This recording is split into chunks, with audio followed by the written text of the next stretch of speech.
Kalimera sas, bonjour, good morning.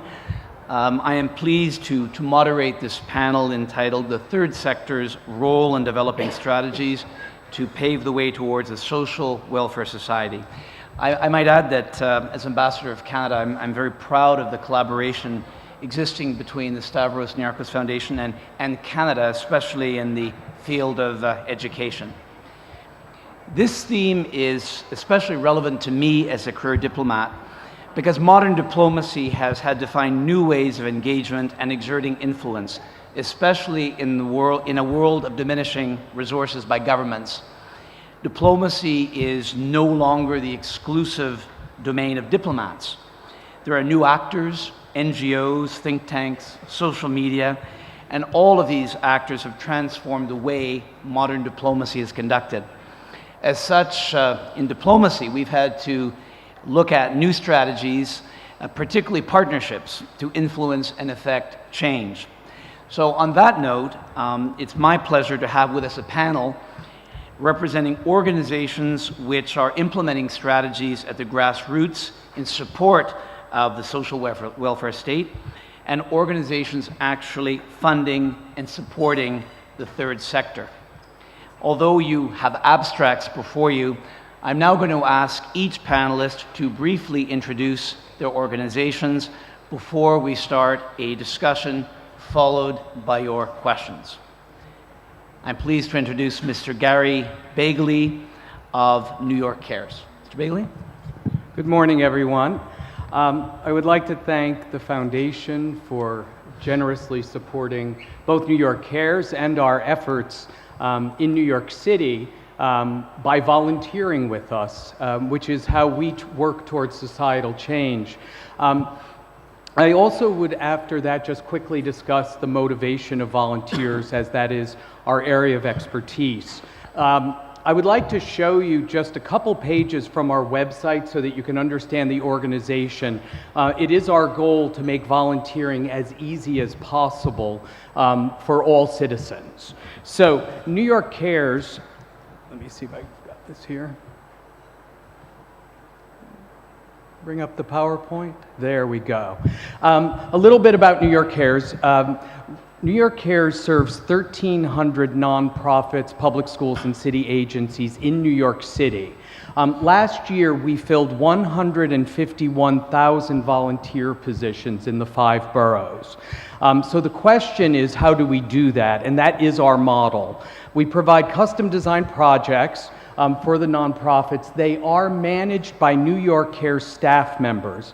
However, through leadership development, we have 1,300 team leaders who lead our projects on site. So I'll describe a little bit more about them later. We make our programming easy to access by providing it at a variety of times, at a variety of locations, and we offer a variety of commitment levels from one time to a full school year. About our team leaders, these are volunteers from our base of volunteers who have applied for the job, they interview, they go through additional training, and they become the on-site project coordinators who work with our staff and our community partners to make our projects happen. Each of them is able to manage teams of 5 to 50 volunteers at a time, allowing our staff, because of technology, to manage many thousands of volunteer positions a year. Very quickly, we wanted to show you our site because this is what makes volunteering easy. A volunteer comes to a 45-minute orientation. After that, they can log on to our website and select from up to 2,000 projects every month. You see there are many, many ways they can search by location, by time, by their interest area. Once they search, they get a full list of all the options. It's as simple as clicking that sign up link, and then a team leader is notified that you have signed up for their project, and they take over on managing and getting you all the information you need. You're able to track your projects online with us, keep track of your history. You're able to also evaluate programs online. I wanted to show you that just so that you would understand from a technology perspective, we are trying to drive more individuals to more programs. And members of the foundation have even volunteered with us when they're in New York. So we know we have made it easy for them to orient and go do a project in about 48 hours. A little bit about motivation. We track our volunteers and we measure their involvement with us based in three main areas: how much they serve, how long they've been with us, and the amount of leadership they take with us. So we've created our volunteer engagement scale, and as you can see here, those who are at a higher level also do much more with us. So our communications and our motivation efforts are around pushing people up what we call our leadership ladder. And in closing, I would say that Hurricane Sandy was a superstorm in New York City, and it is engaging many, many additional volunteers. The technology enabled us to get 10,000 volunteers out in the first 6 weeks because people from all over the world were able to access our programs online, be oriented, and then get themselves onto projects very quickly. From a technology perspective, I think one of the things that we're watching is the evolution of social media and volunteering online. No matter how hard we work at that, though, the thing that motivates people to volunteer with us is the feeling of having gone and had a hands-on experience and having made a meaningful difference in someone's life. So that will always be, no matter how good we get at the technology, what I believe that we'll drive toward. We'll take questions later. Thank you, Gary. I'm pleased to introduce Mareva Grabowski, the founder and vice chairman of Endeavor Greece. Mareva? Thank you very much. Thank you to the Niarchos Foundation for the invitation. What I'm going to try and do is explain basically what has happened in Greece in the past 3-4 years and why the establishment of Endeavor is very critical at this time. The biggest change happening in Greece today is a paradigm shift away from a state-oriented, sponsored, debt-driven model towards a private sector-driven economy that will foster entrepreneurship and innovation. In the last 3 years, horizontal austerity policy has been applied without substantial focus on structural reforms. No other OECD country has dealt with 25% GDP reduction and unemployment rate of 27%. If we include that in youth, it's double. We are facing fundamental problems that require direct and effective solutions. The private sector has been forced to undertake the cost of the changes because the public sector, they were unable up to now to do any reforms that were absolutely necessary for the country to move forward. In such an environment, entrepreneurship has been largely considered by many as a key lever for growth, restoration, and job creation. The truth is that the Greek society has been traditionally inclined towards entrepreneurship, mainly small-scale, low-productivity units, which, however, was not focused on extrovert, productive sectors and was not extensively utilizing the country's competitive advantages and resources. Pre-crisis, the brightest minds were often rooted to specific private sector jobs as salaried employees or self-employed doctors, lawyers, bank employees. Entrepreneurship was frequently demonized and in many cases connected to inefficiency and corruption. Nowadays, the absence of serious alternatives, we are forced now, it's a force majeure. The globalization of the new generation and the launch of numerous local and international institutions supporting entrepreneurship have created a new wave of potential entrepreneurs. People that in the past chose careers as employees where their role model was a job in the public sector are now interested in becoming entrepreneurs. They are driven by a more extrovert mentality and are much more inclined to cooperate versus of what they were in the past. Established business leaders gradually understand that growth can only come through entrepreneurial shift that involves the younger generation. Entrepreneurship needs to finally focus more on sectors in which Greece has a natural competitive advantage. And we do have such sectors, mentioning some like food, agricultural production, tourism, exploit the human capital also of Greece in such sectors as technological, ICT. Greece needs to develop role models, very important, that will inspire countless of others to deal with the current financial and societal changes. Now, about the Endeavor organization. Endeavor is a non-profit organization headquartered in New York, working with profit-oriented companies. Through its offices in 18 countries, it is leading a global high-impact entrepreneurship movement to catalyze sustainable economic growth around the world. New York Times columnist Tom Friedman calls Endeavor's model for high-impact entrepreneurship the best anti-poverty program of all. Its main contribution is not providing poverty alleviation or engaging in traditional third sector philanthropic initiatives. It focuses on providing a network of support to high-impact entrepreneurs who can generate new jobs, revenues, with the support of established domestic in the country business leaders and experienced professionals that voluntarily serve Endeavor's mission. Endeavor uses high-growth businesses to transform economies. We do so by identifying the best entrepreneurs that lead innovative companies across sectors and helping them unleash their potential and becoming role models through access to unrivaled network of top business leaders around the world who provide the key ingredients to entrepreneurial success: mentorship network, strategic advice, inspiration, and introduction to investors.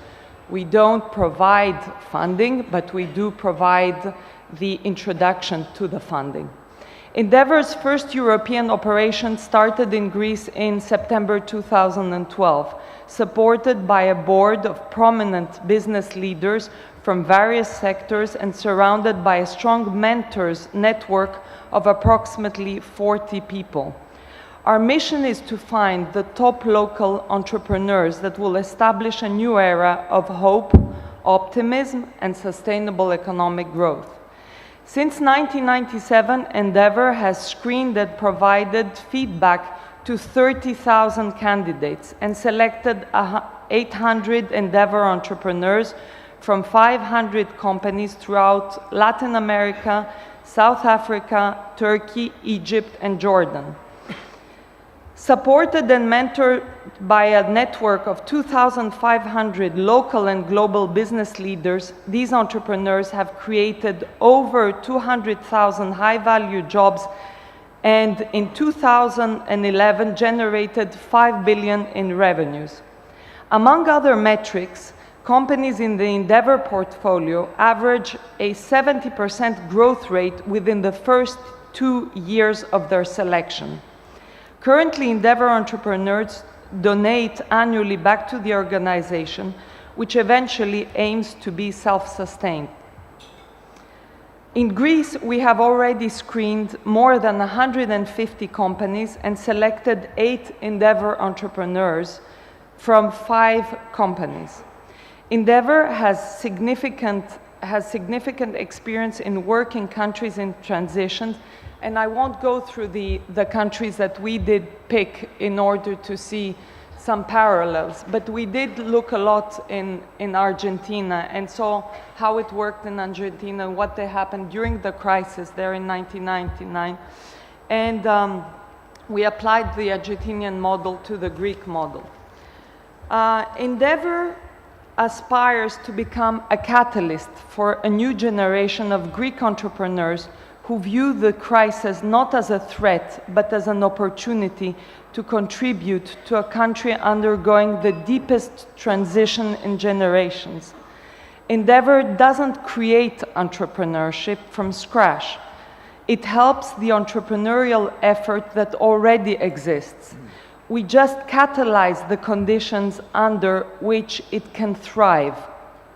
We believe in entrepreneurs that can change their societies by creating jobs and revenues, contributing to social and financial growth. The organization's mission is to meritocratize wealth and make it possible for people with profitable, scalable businesses and business ideas to develop those ideas in markets where entrepreneurs face daunting obstacles that include a lack of capital, a dearth of role models, and culture that discourages risk. By providing entrepreneurs in these countries with access to the networks and support necessary to scale their businesses, Endeavor enables them to produce a high-impact ripple effect that can generate sustainable wealth and innovation. Thank you.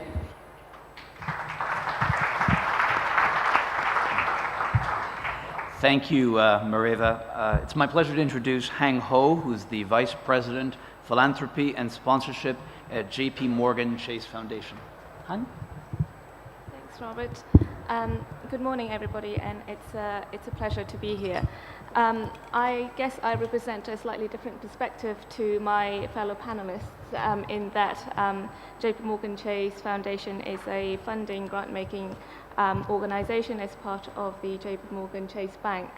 And we operate globally across 37, 38 countries across the world where the bank actually has a business presence.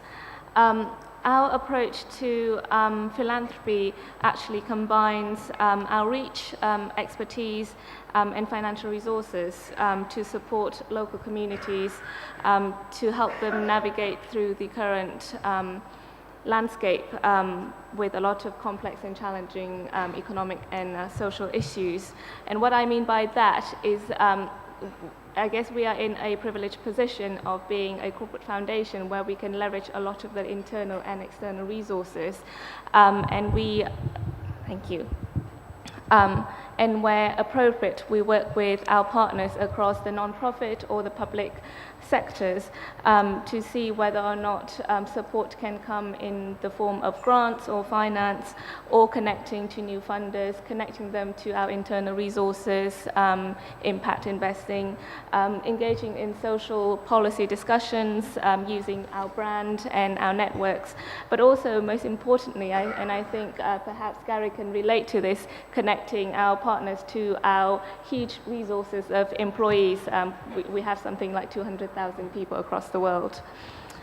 I guess from a funder's perspective, I definitely have to say that there's an increasing focus amongst the funder and donors community on impact, and also asking our partners to be accountable to the results.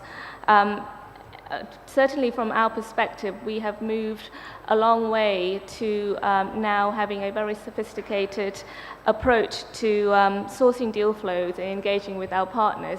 And also we ask our partner, and I guess in some cases actually demand our partners to operate in the same sort of sophisticated way. So I guess in short, it's probably a move and a shift from giving to a partnership. And I think from that perspective, perhaps from a corporate foundation, we have slightly less flexibility or freedom, as mentioned yesterday, compared to an individual foundation or an individual philanthropist. So I'll stop there for now, but I'll take questions. Thank you very much. I'd now like to introduce Julien Kleszczowski of Apprentis d'Auteuil. Thank you very much. Thank you for the invitation and for the great organization of the conference. So a few words about Apprentis d'Auteuil. It's a French charity organization, state approved, and which was founded in 1866, in the 19th century. And the goal of the foundation is to support young people, at-risk young people from birth. We have children and young people from birth to 25 years old, mainly from 6 to 21 years old. And we provide them housing, education, training, until they become independent and are integrated into the society. We are working on two main institutional fields. The first is school education.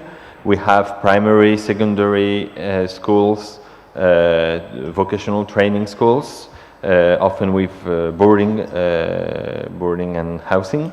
And the second field is on childcare. So we have establishments and services for children who cannot live with their parents due to various social problems.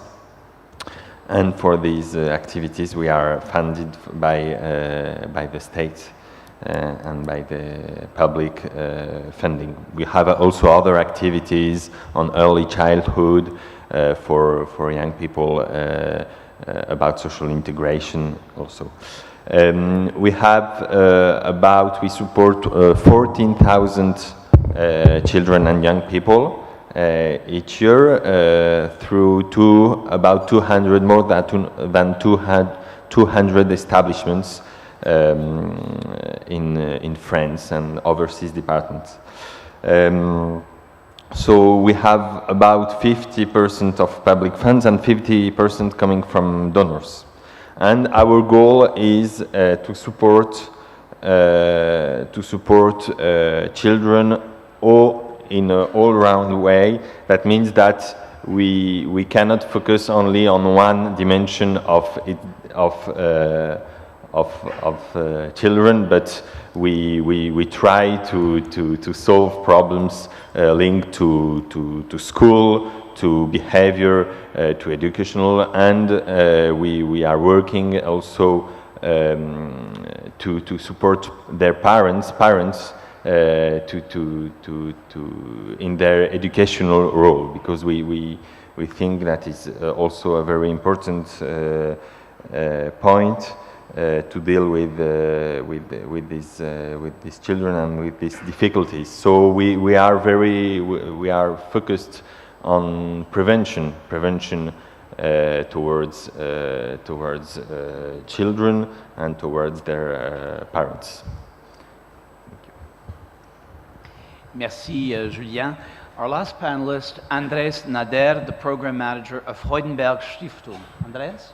Hi, you can also say thank you, but you can say Freudenberg Foundation. You know, it's funny, for some reason it's not been translated in the program. I want to thank the organizers for inviting me, and as I was listening to George Soros, I thought, oh, it's hard that our panel is right after him with the depth and breadth and the scale of what he's talking about. We're a much smaller German foundation, but I was also glad that I'm not representing the German government here after, you know, when I was feeling a little, uneasy being here identified as from Germany. But the Freudenberg Foundation is a foundation that both runs its own programs and funds external programs. It works mostly within Germany, but reaches out also across Europe. And they are mostly in partnership with other foundations or seeking partnership with other foundations. And I was thinking about how do I summarize the main goal of the foundation is I think to achieve more social justice, if there can be more of that. And the focus is, on the one hand, one large area is focus on education. And with the assumption, or with the belief, that children have the right to an education that's free of discrimination. I think you'll all agree to that, but if you actually think for a second, you'll actually find that that's not what many children are experiencing in schools. For us in Germany, but across Europe, you can, or in other areas of the world, you would see similar things. So that's one of the very main areas of work. And the other area, and related to that as a topic that cuts across all fields, is where we also work on racism and other forms of discrimination, monitoring and combating racism, and also offering support for victims of hate crime. And the other thing we do is we work with we do empowerment support for minorities and other disenfranchised groups. I'm wondering whether I should give an example. I think I want to give you one example of the kinds of issues we face in the German system and why we focus on school. We've had, this has been our experience for many years, but recently the UN Commission for Human Rights had a special report in the last 5 years a couple of times, and they've reprimanded Germany on the fact that its school system does not lead to social mobility. Actually, it does the opposite. It reinforces, the social status that you come into school in. So if you're coming from a disadvantaged family, that won't change through the German school system, and that's one of the things that we're trying to remedy with our work. And I'll be happy to talk more about what that means exactly later on. Yeah. Very good, thank you very much. I'm going to start by asking a question to Gary, Julien, and Andrés, and invite the other panelists to jump in at the end if they'd like. Maybe just by way of introduction, what are the challenges and impediments you face in your day-to-day operations? And could you say a word about partnership and collaboration? In all of your abstracts, it was clear in reading them that the engagement with partners is absolutely fundamental to your success. And perhaps you could talk a little bit about what makes for an ideal partnership, and what are your strategies for engaging potential partners in your respective organizations? Gary, would you like to lead off? Sure, it's a terrific question.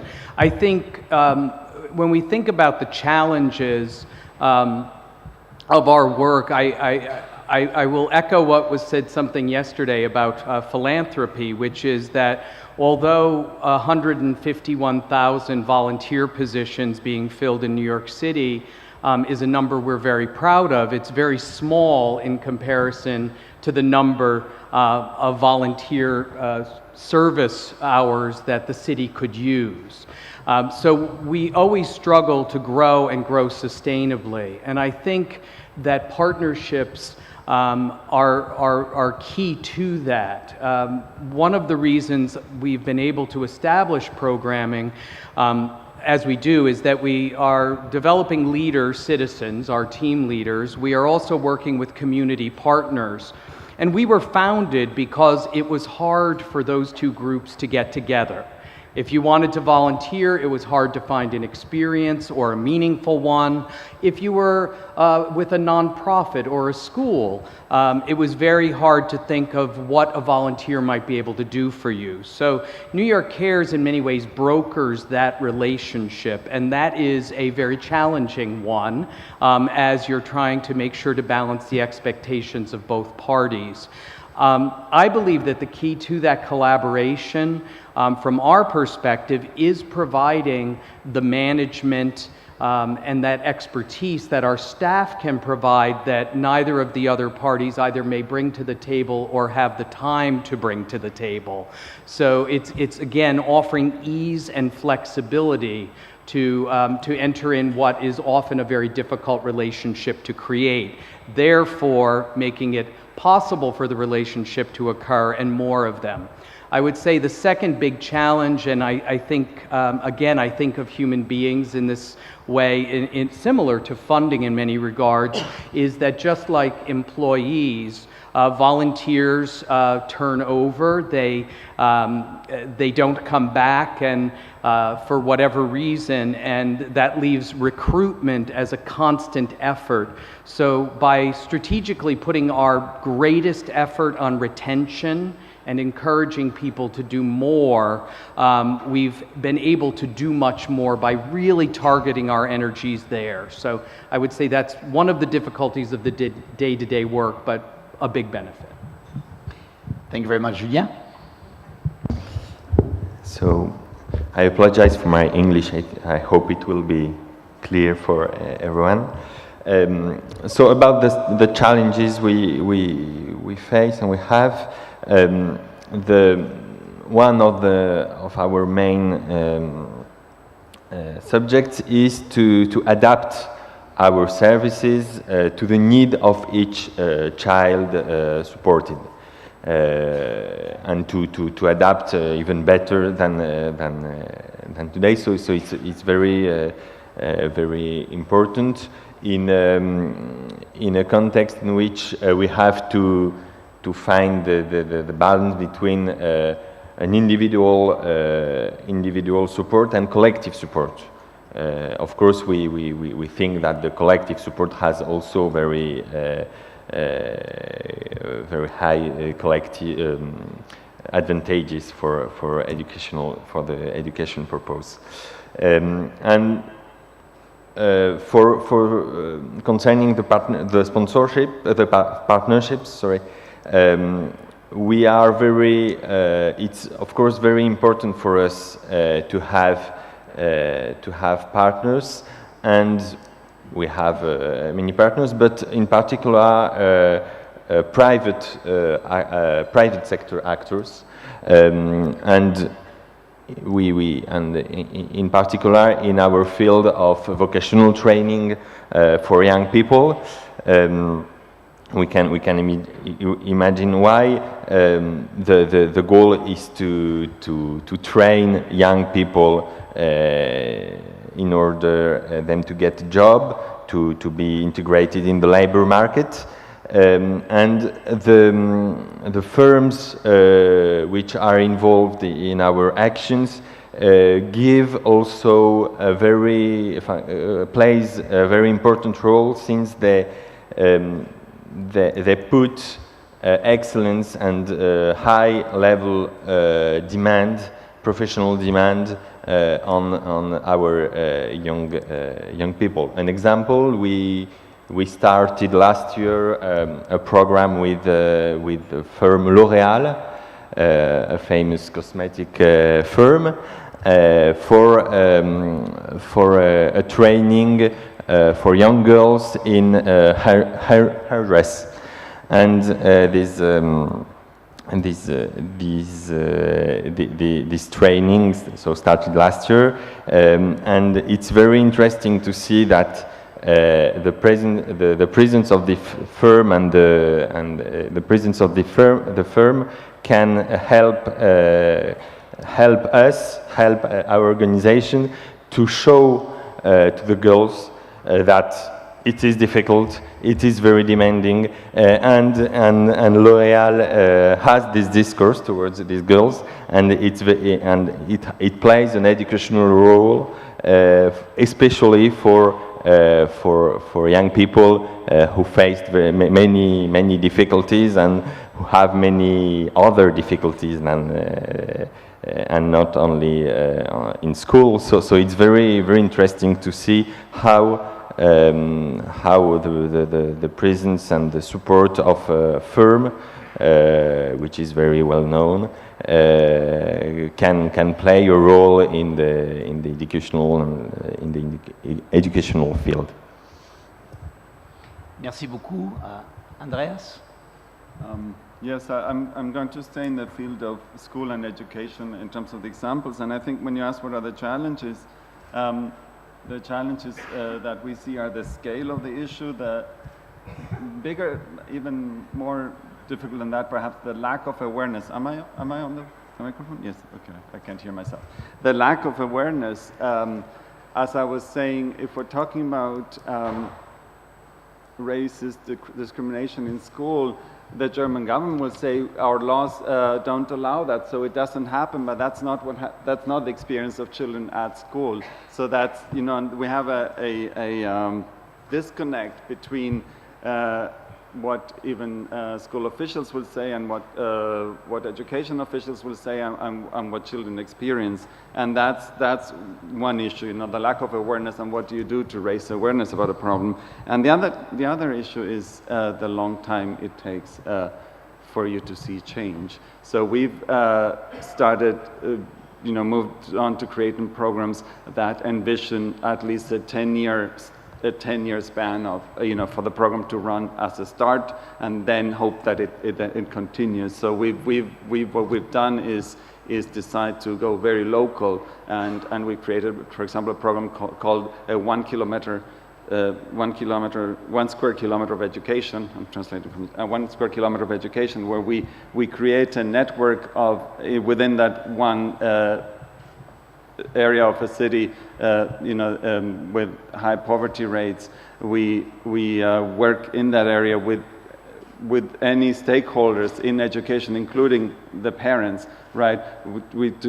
To create a network that ensures that children go through all the different steps of schooling, and then also get help when they get out of school, to get mentoring with volunteers to get a job. But it's very focused, and we have 10 of those in Germany, and so it's very local, and it takes a lot of money and it takes a lot of time. So, but and you asked about partnerships. One thing we've done is to go ahead and start programs, show that they're working, and then get, for example, local government interested and involved. And in terms of the educational stuff, we've gotten different states. It's a federal state system in Germany with education, but different states to commit teacher hours to our program, and then say, okay, a teacher will spend half her working time in our program, working with us. And so it's been that kind of thing, and also getting other foundations to go into these long-range deals where you don't always know exactly, that are somewhat experimental, and that's hard. It's hard to get foundations to cooperate. As I think Terry Salol was saying yesterday, foundations want to have their own branding all the time, and we're trying to do a more collaborative effort. Thank you very much. Hang or Mareva, would you like to comment briefly on challenges you face in your respective organizations? Sure. Thanks. Actually, it's quite interesting to sort of do a sort of dual perspective, because I absolutely agree and sympathize with all of the challenges that you've raised, because we've seen that through the partnerships that we have with nonprofits in our portfolio as well. I guess from the funder's perspective, the biggest challenges that we have when we work with our partners, particularly over the long term, is the challenge around scalability and sustainability, because actually there is a huge amount of great work and great innovation on the ground by social sector organizations at the local level. And as George Soros mentioned before, these organizations are absolutely perfect for sort of innovating and responding to sort of emerging needs on the ground.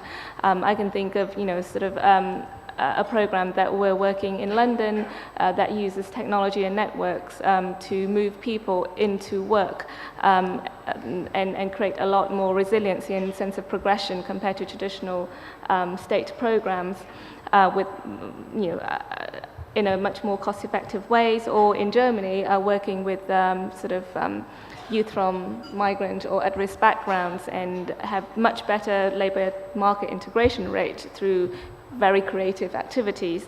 But there's only a very small percentage that we have seen through the years that we've engaged in this space of organizations who have the will or the capacity to be able to move to the scale that actually create impact at a systemic level, and that also affects their ability to sustain their operation, particularly in this current fiscal environment where the majority of organizations rely on state funding, and in certain countries it's a lot worse effective than others. So we're constantly sort of working with our partners to try to address the issues both at scale and sustainability.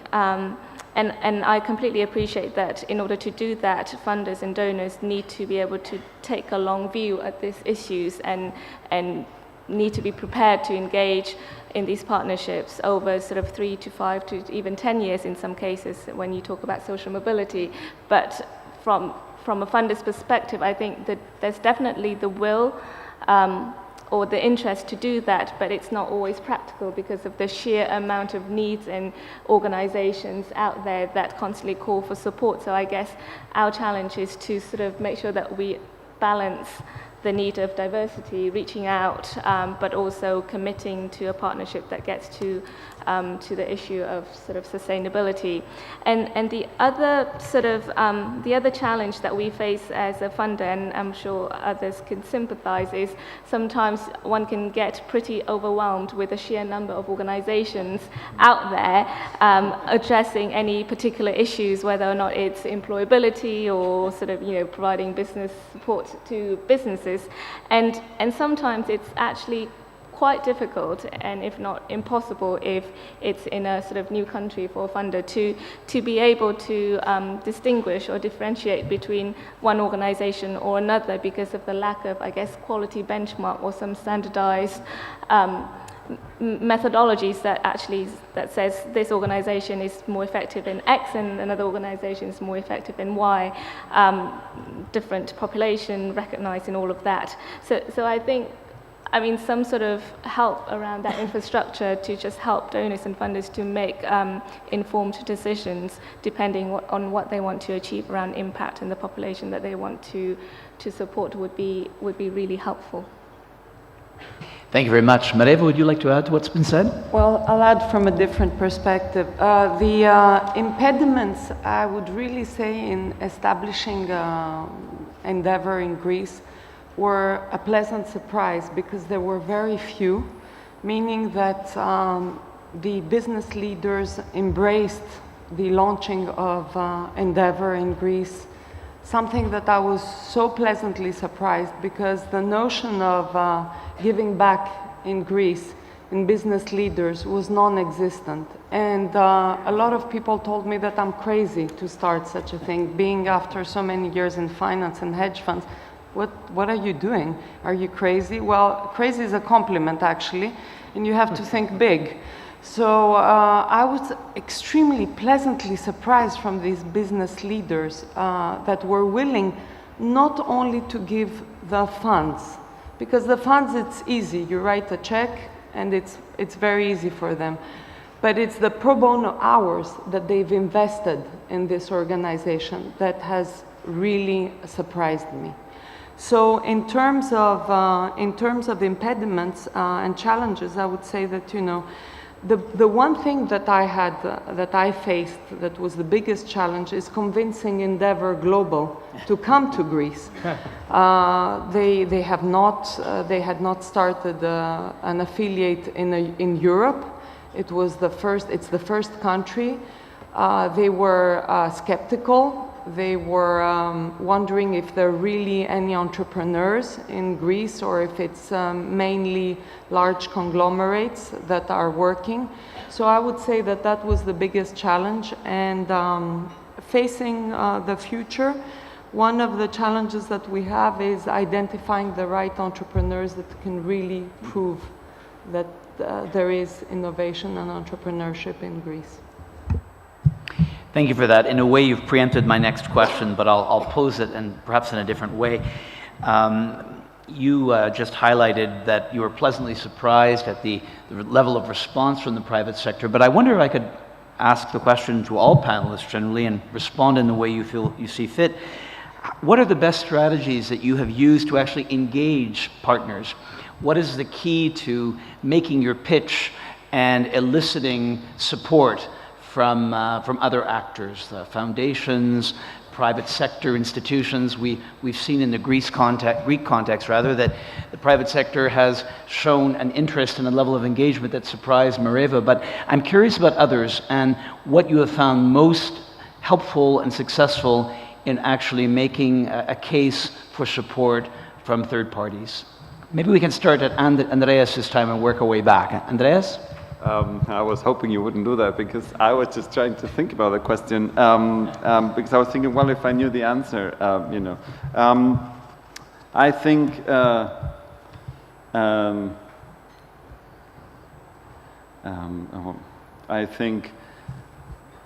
I don't think I have, the recipe. I think what, and that's generally the approach we take, is we, you keep going, which is what George Soros recommended, right? Keep at it, and then. But I think the one thing that we are we do at all levels, and really at all levels, which is easier said than done, is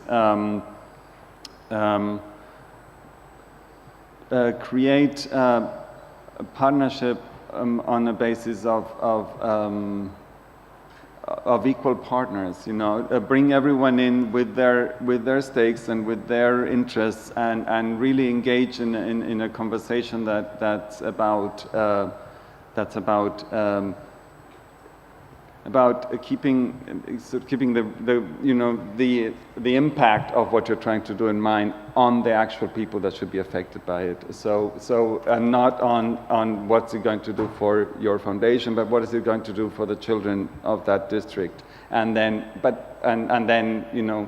just keeping it focused on that. That's what we do. I'm not sure it works that well, but that's what we do. So. Thank you very much, Julien.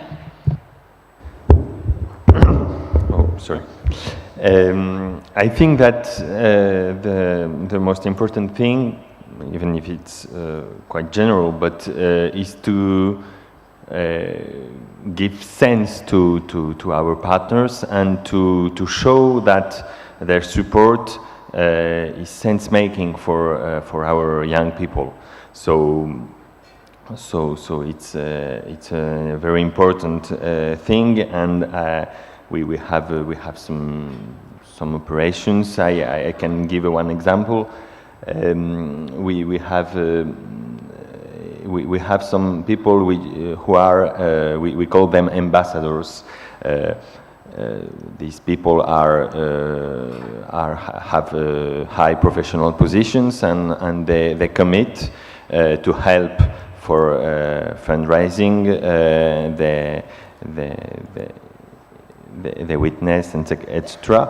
And one of them is a famous founder of cooking restaurant, and of cooking activities, and we organized with him an operation with our young people who follow a training in cooking, and it was of course very, very interesting for him, for this famous cooker, but also of course for our young people and our trainees in cooking. Thank you very much. I'm going to hone my question a little bit for Hang, because one of the questions to Mr. Stavros, I think, that was put was, how can innovative NGOs actually succeed in getting funding? And I'd be interested to know, based on the general question, when you get proposals, when you drill down, what are you looking at? What are the measurable things, or what are the criteria that really weigh favorably when you're making decisions about whom you're going to fund? Sure, happy to answer that. I think, as I mentioned before, and I think a lot of funders can share the same experience at the moment, in that there's a huge upsurge in terms of, let's say, requests or organizations that approach you. So I think we have to be extra diligent in terms of how we select organizations that we would get behind. And I think one of a few things that would make an organizations really, really stand out, because actually a huge amount have amazing ideas and great programs on the ground. But I think the ones who stand out for us are the ones that have absolutely clear mission in terms of what they want to do and what they want to achieve. Because actually there are a number of organizations out there that have very, very lofty missions, but when you actually look at their operations and what they have done in the last few years, you will be able to see whether or not they've truly sort of committed to that missions, or they've been chasing money, so sort of deviated from their mission, depending on what other funders have asked for. I think another really important component is the track record, or the evidence of impact. And a lot of organizations do come to us and said, well, you can see impact by going and see what we do on the ground. And that's obviously very, very good and absolutely much needed. But I think if you are looking at sort of approach this in a sort of professional way, and looking at scale, and looking at sort of serious funding, you need to be able to invest in a very robust measurement and evaluation system, and being able to demonstrate the impact in a very objective way rather than sort of rely on passions and sort of subjectivity. Also, I think particularly in this climate, it's really important for us to see a strong business plan with a relatively healthy, diversified streams of income. And the reason for that is, I think it's always the worst case in the world where you, as a funder, create a sense of dependency for an organization. And so in order sort of to avoid that, I think a strong business plan and diversified incomes is important. And I think it's not always possible, particularly if you're talking about organizations at an early stage of development. And so in that case, I guess the strong leadership and also the will to want to get to that stage is important. And in that case, we would work with organizations to make sure that they get to a stage when they are sustainable, they have a diversified income stream, and they have a strong M&E system. So I guess the ability to demonstrate these characteristics and the will to engage in a partnership to get to these qualities are really important. And I think lastly, what has been really great in attracting funding are organizations that can leverage different income streams, leverage one funders to get more funding from another organization. And I think in a pragmatic way, Andrés said before, organizations, whether or not they're funders or NGOs, tend to be quite protective of their brand, even though there's an appetite to collaborate. So on a pragmatic level, actually, if there's a very specific opportunity to collaborate and convene people together, whether or not they're delivery organizations or funders, the really smart organizations are able to use their programs or propositions to bring people together. So, for example, in the UK, we're working with a trust that specializes in tech innovation. Then we fund the social design program, and then somebody else will come along and provide the impact investing for scale.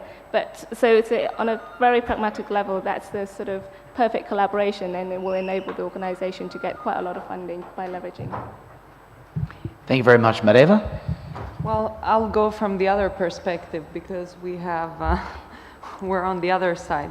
So basically, I think that what was successful for us was the belief in the objective. We had the clear mission. As Heinz said, it was very important.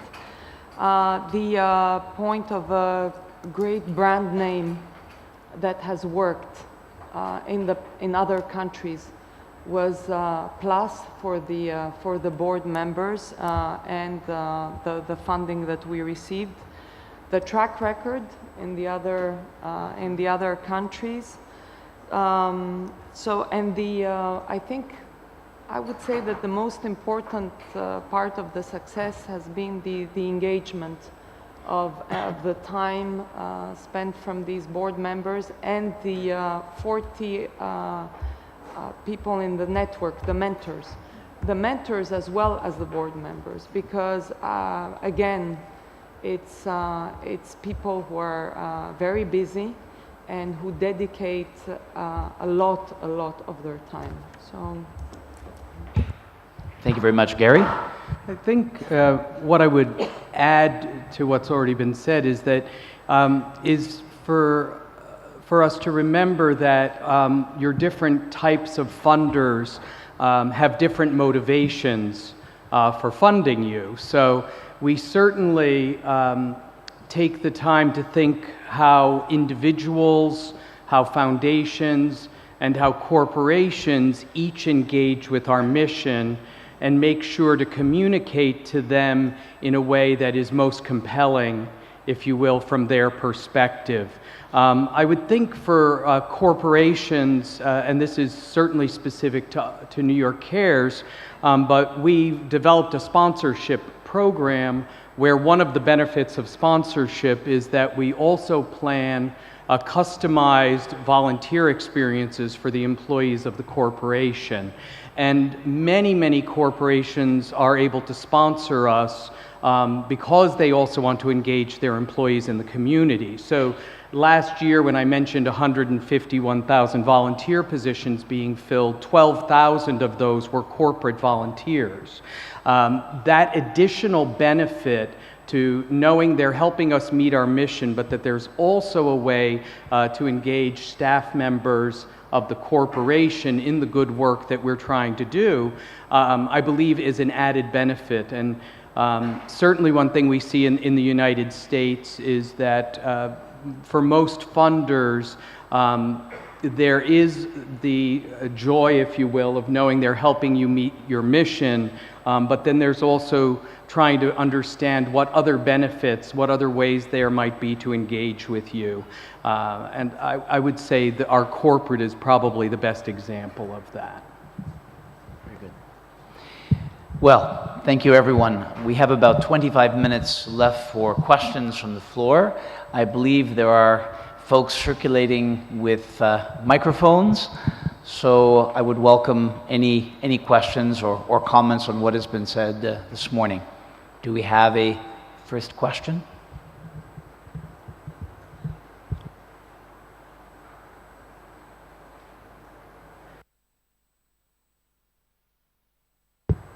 We have a question just over here on the right-hand side.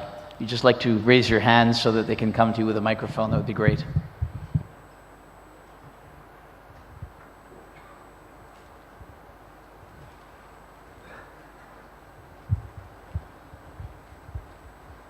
Sorry about forcing people to run. I'm like on the furthest side of the room from where the microphone was.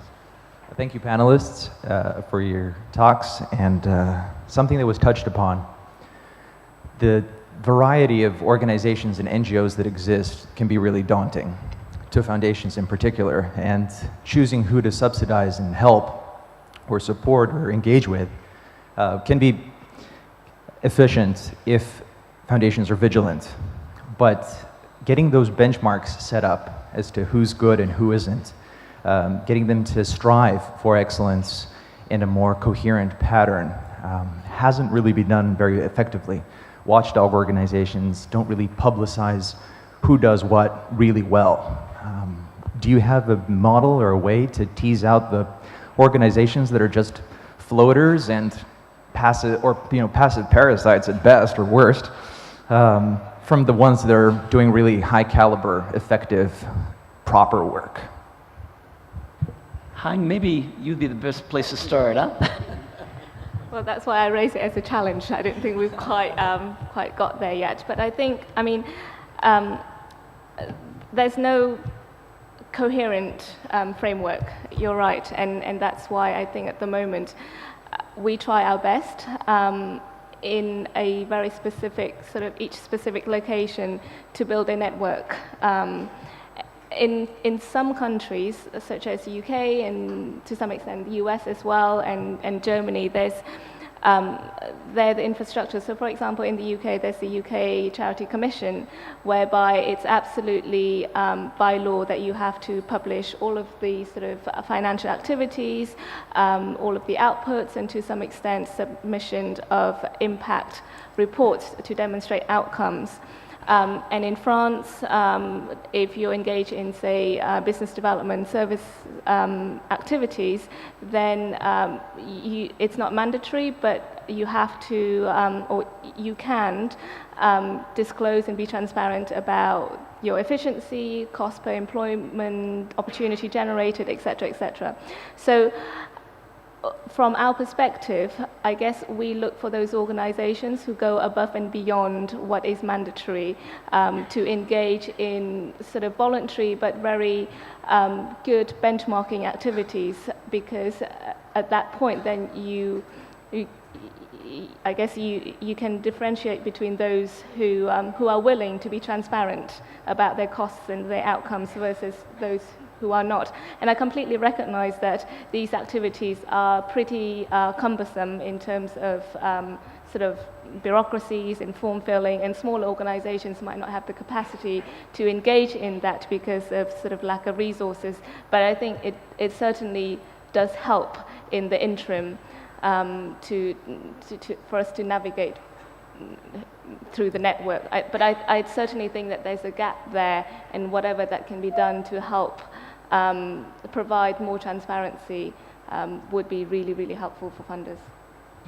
Thank you for that. Andrés, you have a unique perspective because you're an NGO, you're a foundation, and you also support non-governmental organizations, so you have a unique perspective. So perhaps you'd like to comment. Right. Well, I was thinking, I was, as you were talking, I was thinking about what else could I say, and I think what I thought of is an additional set of issues that are not systematic either, or that might sound subjective as well. I mean, on the one hand, I think what you look at is, and that's something that George Soros said he tries to avoid, but I'm not sure we can as funders, is what's the idea? I mean, you called it the goals, but what's the idea that this NGO is trying to implement?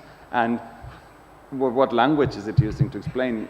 I mean, so a lot of it has to do with presentation as well, how convincing and how cogent, and how much research has gone into an analysis before it comes up with some action, we're going to solve the problems of the world by doing X. Well, have you looked actually at what's going on before So that's another thing, how serious has been the engagement with the issues that they're claiming to be addressing.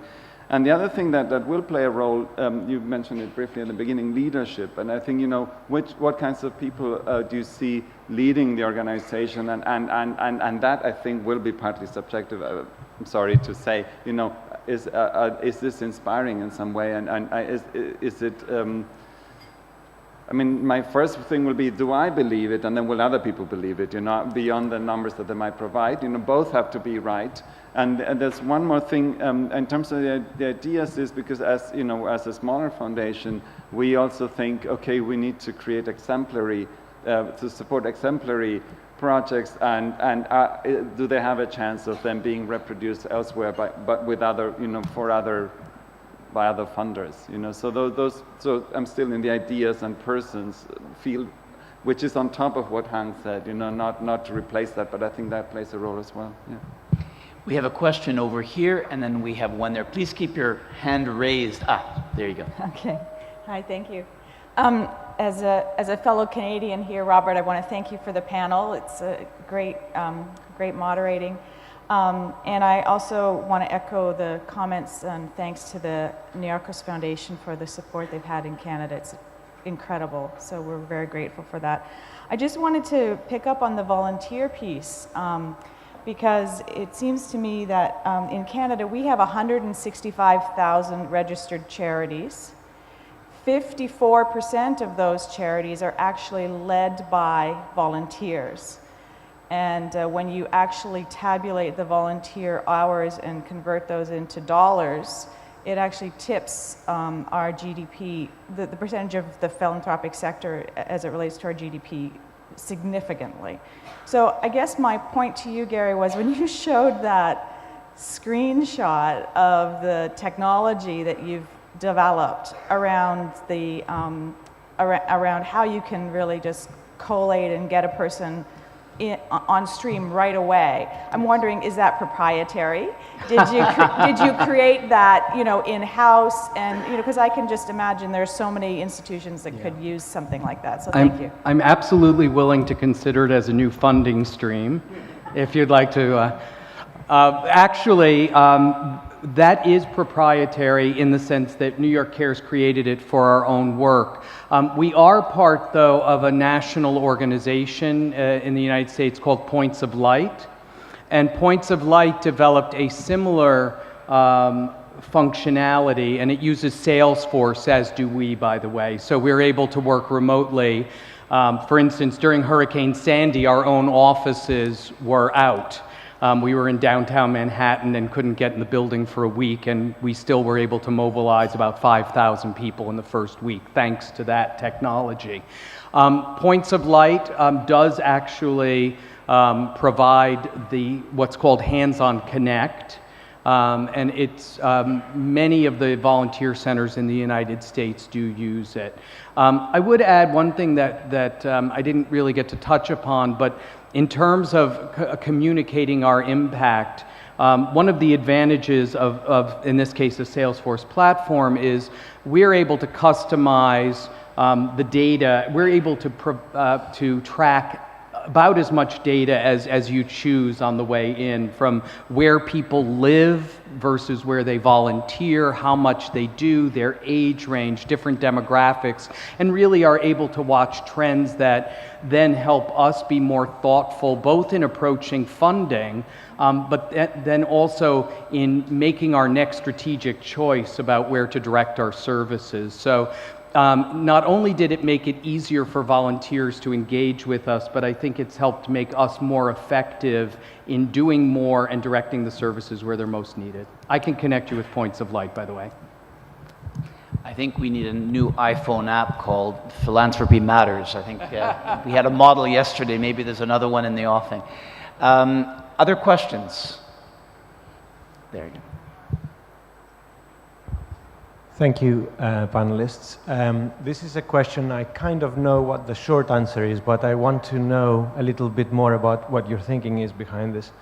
In the business world, research and development is a great way of going further, and this is following up really on the previous question. So I want to hear from you, individual charities, small scale, large scale, very large scale, but also donors. How can they use best research and development? Is this a very crucial part of how they improve their services, of what they offer, their end of their stick? And where do you stand on this? Who would like to broach that question? Han, in your abstract, I think you talked a little bit about this, so why don't you lead off? Sure. I think from a funding perspective, we make it absolutely compulsory that anybody whom we engage with or partner, impact assessment and research activities are absolutely compulsory. Where the organizations have in-house resources to do that, they should do that. Where they don't have the resource to do that, it's part of our funding to commission an external think tank to help them with that activities. And I think from that, I mean, it's an important tool for the organization, particularly those who are looking to grow, to be able to demonstrate impact in an objective way, but also I think more importantly, through that process of having somebody externally coming in and looking at your processes and identifying gaps or areas for improvement or things that are going really well and they should sort of do more of. I think that's been hugely valuable for the organization as they think about growth and development. And so I think R&D is absolutely part and parcel of what we ask the organizations to do.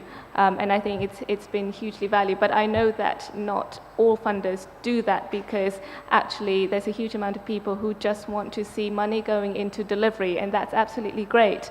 But I think at least from our experience, what you think or the hypothesis of the organization when they start out can not, most of the time it works, but if you look at, I guess, the nuances of the activities, this one works slightly better in this circumstance than the other one. I think you can only do that through sort of having take a step back and engaging in sort of proper R&D. So I would encourage other funders to do the same, although knowing that delivery funding is also really important. Andrés, would you like to comment? Yes, I think, I mean, I also mentioned research as an important part of what, or an analysis of this, at least of the situation. And I think the other thing we've done as a foundation is the one thing is impact analysis to see, okay, what is the activity actually achieving? The other thing is we've funded ourselves, and actually I'm going to plug a plea right after I say what I'm saying now. We fund research that's independent of projects on social issues, just to, on things that we think are not being looked at. And, whether it's a study in Germany of the educational situation of Roma, of the Roma minority in Germany, which is, where the German government says, oh, we have no issue, and we say, well, actually there is, so we have funded things like that. And I wanted to mention one more thing here. We've been funded for the last 10 years in Germany, a survey monitoring discriminatory attitudes towards, in a range of parameters for 10 years, and that has given us now, we've seen correlations between different forms of prejudice on the one hand, and we can see, how even you can track it to economic shifts, and then see what happens in terms of attitudes, racist attitudes, homophobic, sexist, whatever, anti-Muslim sentiment, anti-Roma sentiment, and then we want to do that Europe-wide, but we need other foundations to do that with us. We're too small to fund a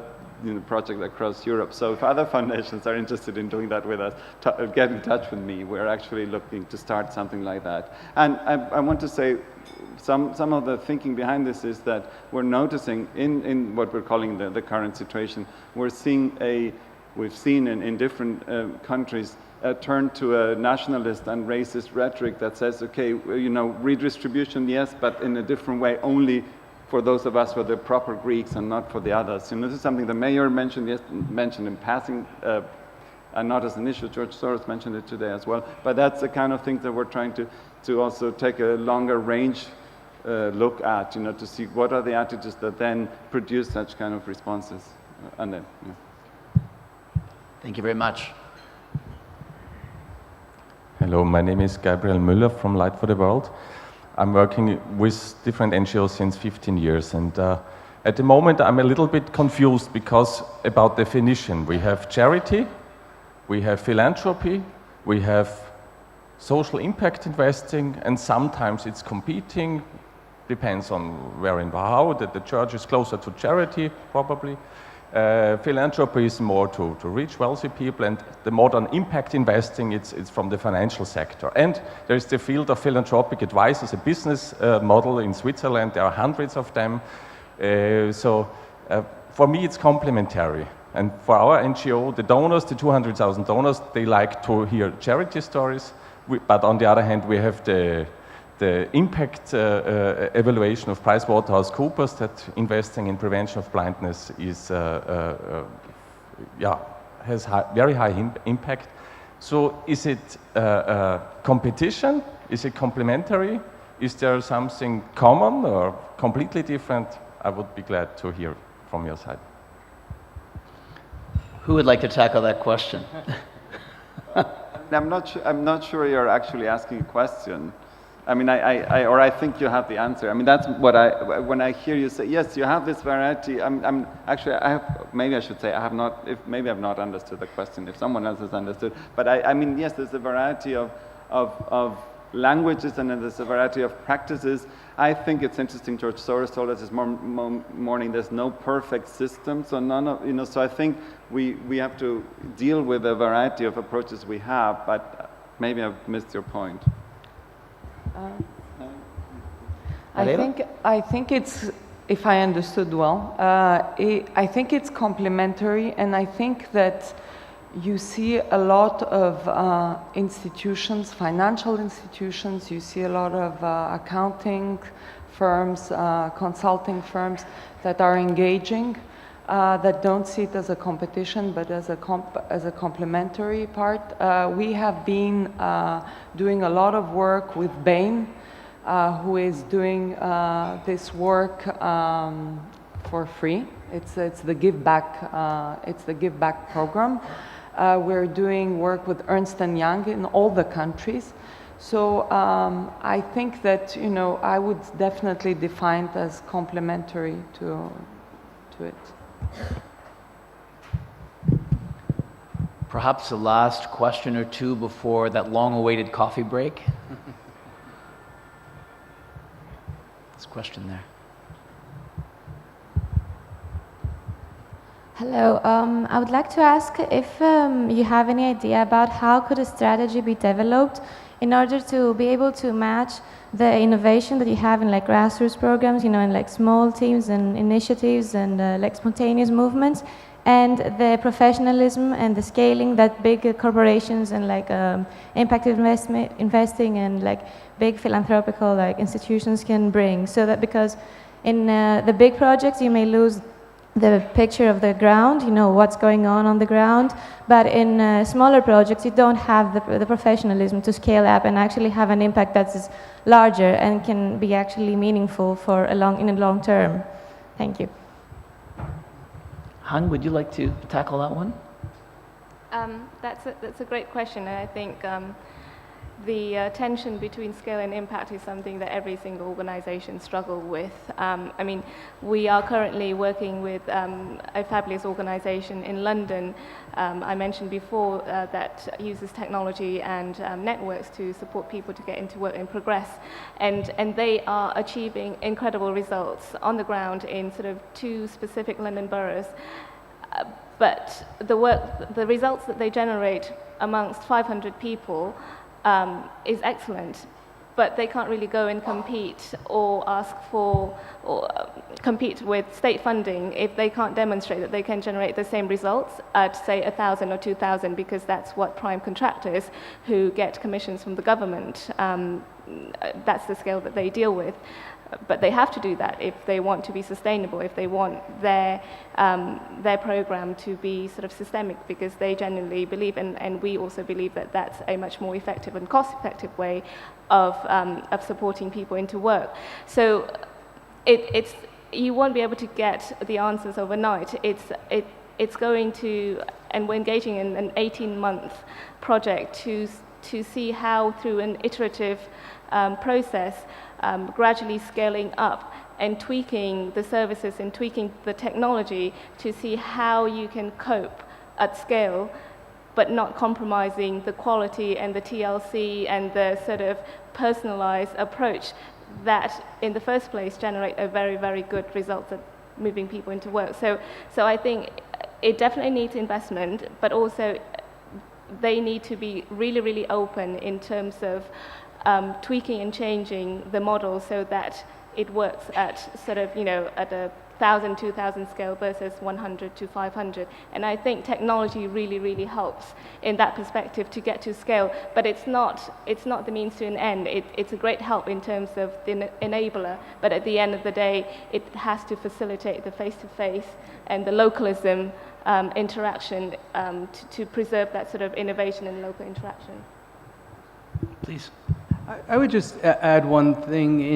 In working with so many nonprofits in New York City, I think a strategic decision that a small nonprofit can make and in working with businesses is the selection of board members who can be good advice on exactly these issues. You know, as we start with our passion and we start addressing different social issues, finding someone with a business sense who deals with questions of scale on a day-to-day basis can be a wonderful addition to your passion. And I will say, you know, for me, that is one place where the advice of board members to think of that question is very helpful. And I think the question of breadth versus depth is one you will have for the rest of your life, as long as you are in nonprofit. And we want to do as much as we can without sacrificing quality.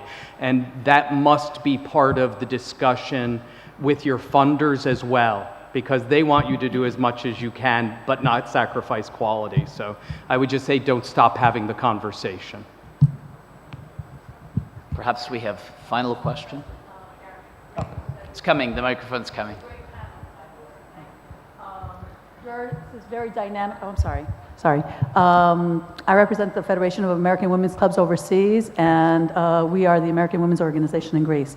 Question, your New York Cares. Points of Light, great organization, I know about it. It's US centered though. So if we wanted to do something like a web hosting of what New York Cares is and do something like that in Athens, would I be dealing with Points of Light or with you? You can start with me and I'll get you to points of light. There are 10 international affiliates now, and I'm not going to be able to rattle them off.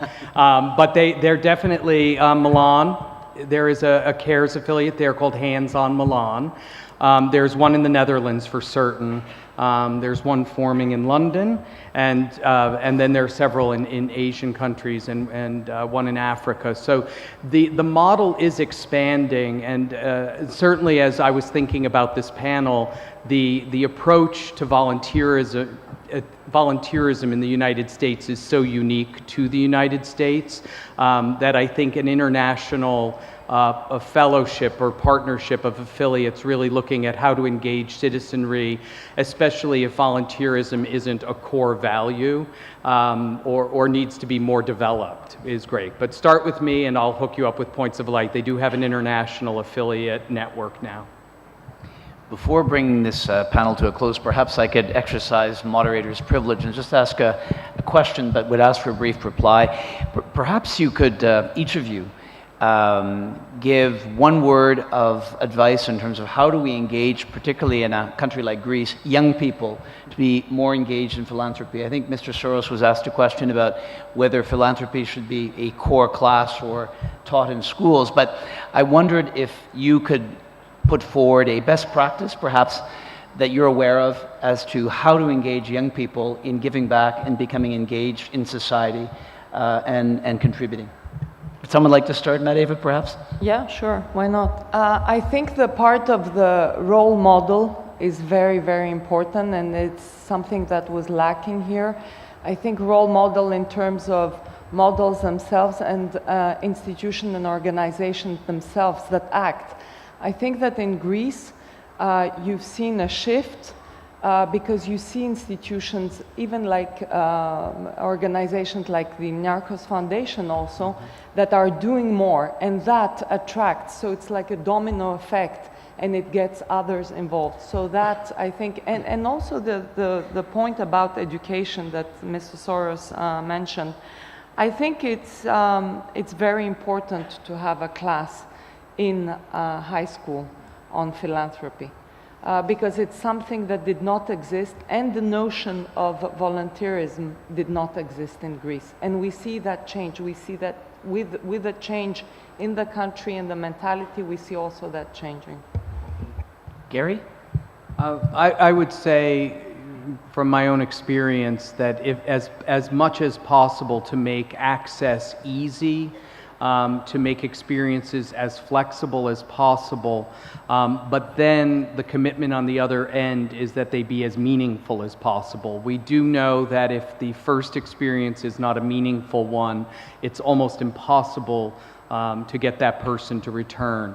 I would say, by the way, about 50% of our volunteer base is 25 to 34-year-olds, so it is an age group that we have thought quite a bit about, and ease and flexibility. And then I would also add that social interaction as part of giving back is remarkably important. I think people are not attracted to us because they work in teams, but they stay because they work in teams. That's what they tell us. Interesting. Thank you. Hang, maybe a best practice from your perspective. There are probably many, but perhaps one or two that might inspire. I'm not sure if they're best practices, but definitely great examples. And all of those great examples in terms of engaging young people have sort of combined role models with education, but also with meaningful opportunities, as Gary said. And from what we have seen, particularly in communities from more challenging areas, actually the sense of community is really, really strong. Compared to, say, sort of cities. So it's actually the resources and the opportunities that are available for young people to take part in and encourage them to do so is actually more important, because I think the will is definitely there, so it's just making sure that the opportunities are created and sustained. Thank you very much. Julien?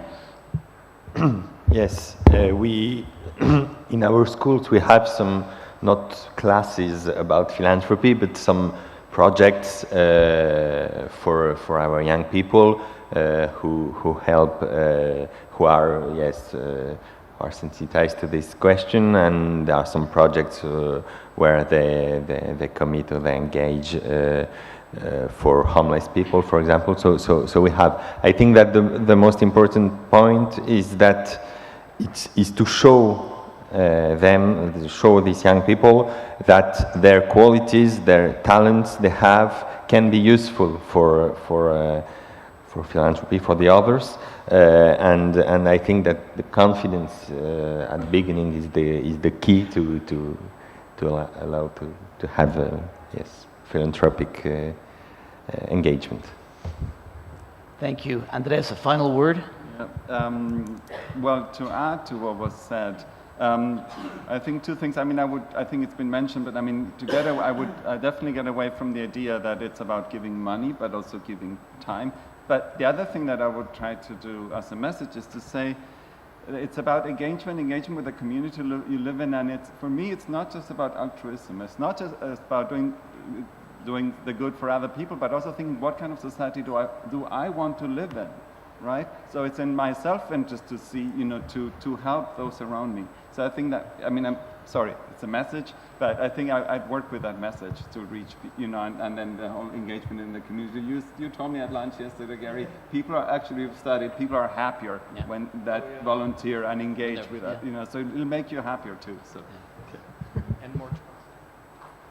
On that note, I'd like to thank our excellent panel. Thank you very much for your attention.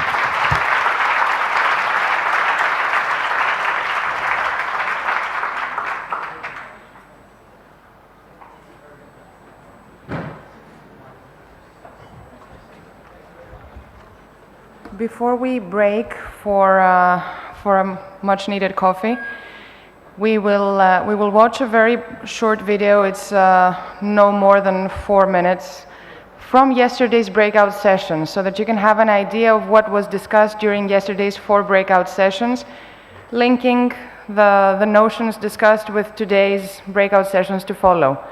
I would also like to mention that as there has been a typo in your programs, coffee break will last until 12 o'clock, and then from 12 to 1:30, we will break in the usual 4 rooms. So in this room, the group on capacity building, on community engagement. The group on community engagement will meet in this room. The group on capacity building will meet in room Aphrodite, right opposite the registration desk on the ground floor. And the groups on social entrepreneurship and microfinance on the lower ground in the rooms Kleoniki A and B. At 1:30 we will have lunch in the room again opposite the registration desk, and we will meet here again at 3 for the keynote speech by Mr. Gary Kasparov. The video, please.